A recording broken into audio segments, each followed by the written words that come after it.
When it comes to removing hair colour, there are so many myths and old wives' tales. Well, I'm here to set the record straight. Hello and welcome to the world of Craig. Yes, that's me, I'm Craig, and this is my channel where we get into all things hair and sometimes a little bit of beauty. Removing hair colour and the myths, not moths, myths that surround it. There are so many break room myths and old wives' tales.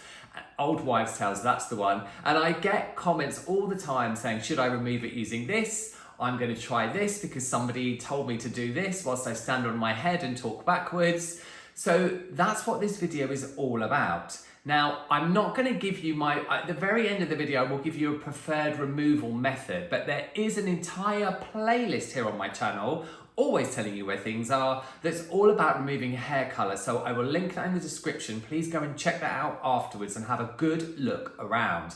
But this is about those myths that you will have heard, and because the reality of it is they don't work, and why they don't work, and why you're better off to use something that is based in science, proper science, like solid tested science, other than something someone told you on Reddit. So we're going to start off with something very juicy, but before we do, just a reminder that if you enjoy this video and find it helpful, please engage with it in some way. Maybe share it with a friend, someone or somebody that's new to our community. Yes, this community over here, this fabulous community on TWOC that might benefit from watching it. Your support is much appreciated. I love my community over here on my channel. So first of all, bicarbonate of soda, baking soda, and dish soap, or as we call it here in the UK, washing up liquid. Dawn in some parts of the world, or over here, Fairy liquid. I have some in the cupboard there.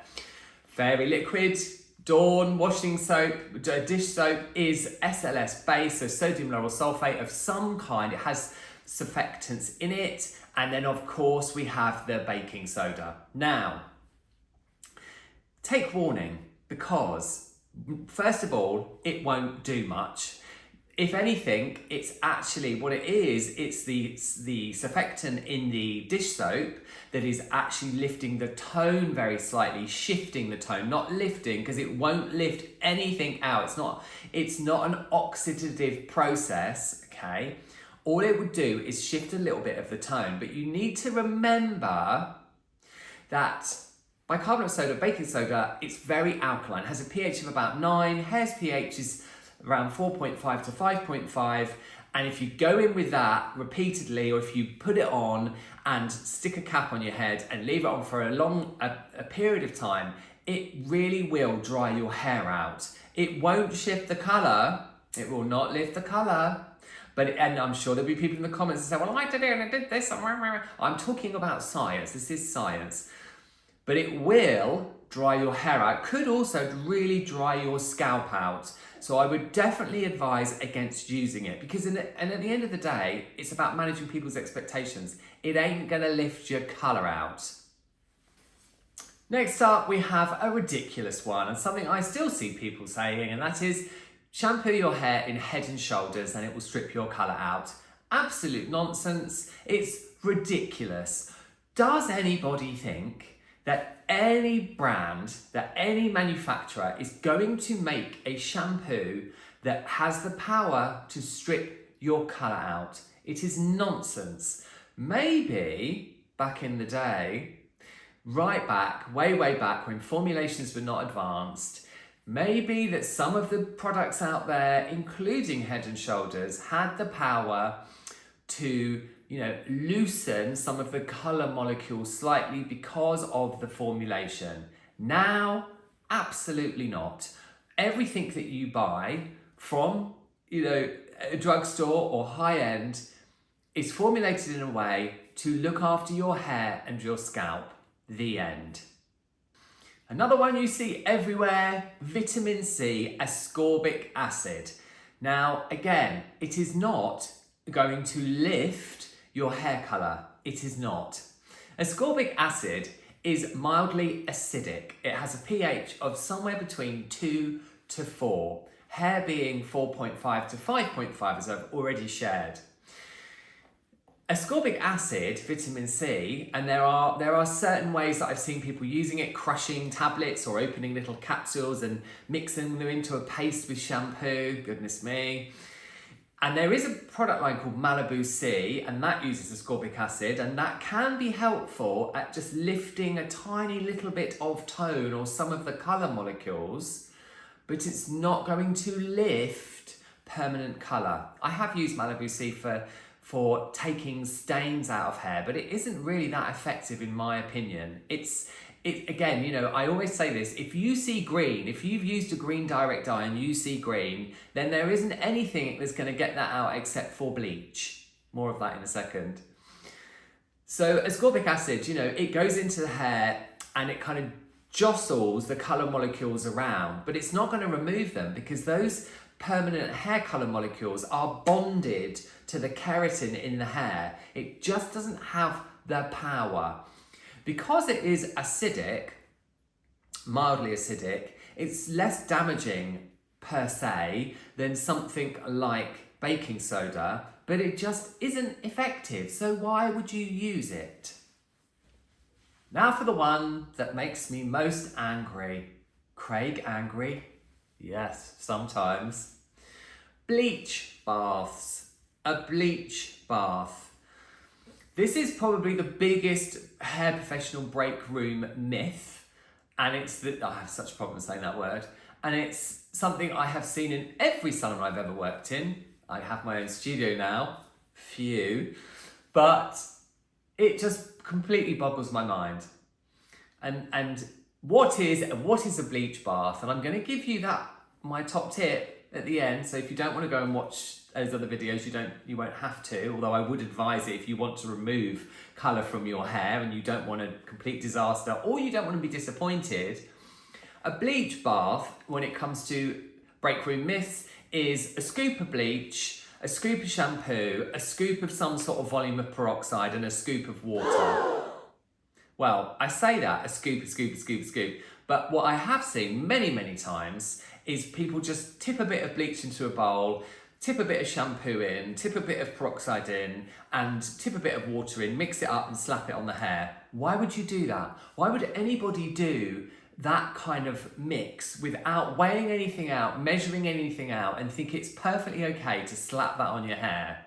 What I will say is a mix like that is a mixture of bleach, shampoo, peroxide, and water, it is not stable. It is not a calculated way in order to lift colour, to remove colour. Yes, it will have an effect on the hair because there's bleach and peroxide.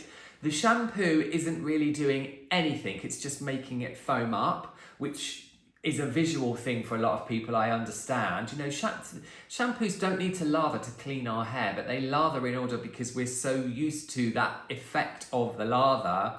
But in my opinion, it's, you know, and if you are going to do this bleach bath, break room bleach bath, then of doom, then please measure what you're using. If you think that's the best way and it's the only way you want to do, then measure everything to the last, you know, minuscule amount. It's really important. But in my opinion, that kind of mix is a total no-no. But this is what I would advise. So what is my go-to for removing any colour, be it semi, demi, or permanent hair colour? It's really simple. Number one, the most important thing, the hair should be dry. You don't want to do this on wet hair because it really does dilute the strength of the mix I'm going to give you, and that mix is already diluted. What do you mean? Well, that mix would be 1 part bleach powder and 4 parts 10 volume peroxide. You could use less if the hair is sensitized. You could use 5 volume, or you could use something like Weller's Pastel Developer, which has an even lower volume of peroxide. Some people work in percentages, I work in volumes, okay? 1 part bleach powder, 4 parts of the peroxide. Those 4 parts of peroxide dilute the power of that bleach because the power is in the powder. Mix that up, apply it to dry hair, It's the best way. It's the most controlled way. It's the scientific way. You need to apply it to dry hair swiftly, starting in the darkest areas or the most stubborn stained areas if it's a direct dye. And that is a controlled way to lift out hair colour. I'm sure there'll be somebody that will say, but you didn't mention the sodium oxymethylene 2-part colour removers that you buy, like Colour Oops. No, I didn't, but they are in the videos in that playlist that I have that is linked down below. If you are trying to remove very dark permanent colour, I would always suggest going with a sodium oxymethylene remover first. They smell very bad, but Colour Oops, there's lots of other ones as well. I'm sure you know the sort of thing I'm talking about. And then you will have to bleach the hair because that will make the hair very warm. But that is all in that playlist. These videos can't be long because people don't want to watch long videos. I could talk forever, trust me. At the end of the day, you know, managing your own expectations. If you use vitamin C or some kind of shampoo cap made with, you know, baking soda and dish soap and a child's wish, it ain't going to do anything. It's not going to shift your hair colour and you're going to be disappointed. You know, the reality of it is it's better to use science and to get the results that you want. Remembering that any bleach mix will lift your natural colour as well, but it's all in those videos in that playlist. A reminder, you know exactly what to do, don't you now? You know what to do. And if you've not been here before, then your engagement would be much appreciated. And hello, if you've got to the end of the video, a huge thank you for watching. You all take lots of care and I'll see you all in the next one.